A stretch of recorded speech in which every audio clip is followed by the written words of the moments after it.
শীত মানেই কিন্তু পিঠে খাওয়ার দিন। কিন্তু ঢাকা শহরের অবস্থা এত ভয়াবহ যে খাবারের ব্যবস্থাই করা যায় না। পিঠা তো দূরের কথা। তো হ্যালো এভরিওয়ান, আসসালামু আলাইকুম। সবাই কেমন আছেন? আলহামদুলিল্লাহ আমরা আল্লাহর অশেষ মেহেরবানিতে আছি ভালোই। তো এই তো সকাল, সকাল নতুন একটা ভিডিওর সাথে তোমাদের সামনে আসলাম। তো এখন এই তো বিছানা ঘর-দুয়ার ঝাড় দিতেছি। তো এখন বাজে প্রায় 8:30 পৌনে 9টার মতো। তো তোমাদের ভাই আজকে বাসায় আছে তাই কিছু মাছ আনা হইছে। তো এখন আমি মাছগুলি কুটে নেব সকাল সকাল, কারণ ডিপ ফ্রিজে মাছ কোটা রাখলে কিন্তু পেটটা নরম হয়ে যায়। তো কষ্ট হলো, শীতের দিন মাছ কুটিয়ে রাখতে হইব। তো কুটে বাজার থেকে কুটে আনে নাই, তো ঘরেই কুটতে হবে মাছগুলি।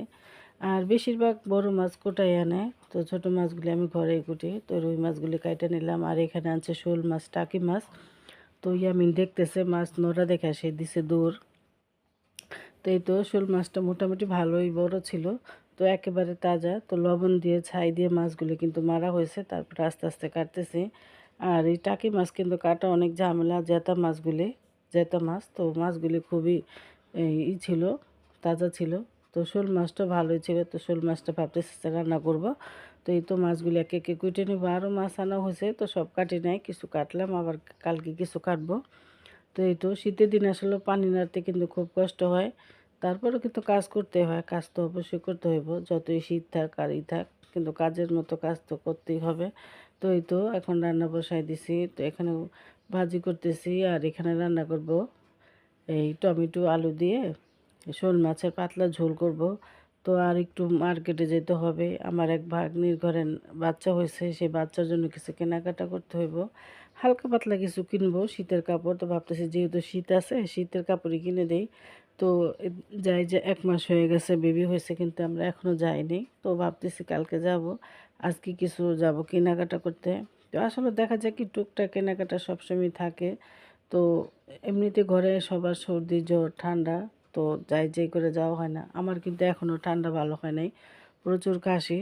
আর যেহেতু আমাদের সংসারে কাজ করতে হয়, তো পানি নাড়াচাড়া করতে হয়, যেহেতু আমি ভোর সকালে ঘুম থেকে উঠি, এই জন্য আর কি একটু ঠান্ডাটাও বেশি, আমার ঠান্ডাটা কিছুতে কমতেছে না।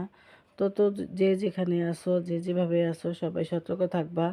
যেহেতু এখন হঠাৎ করে কিন্তু শীত পড়ছে, এই শীতে মানুষের ঘরে ঘরে অসুখ বিসুখ লেগেই থাকবে, যাদের ঘরে ছোট বাচ্চা আছে বা যাদের ঘরে বয়স্ক মুরব্বীরা আছে, সবাই সতর্ক থাকবা, সতর্ক রাখবা।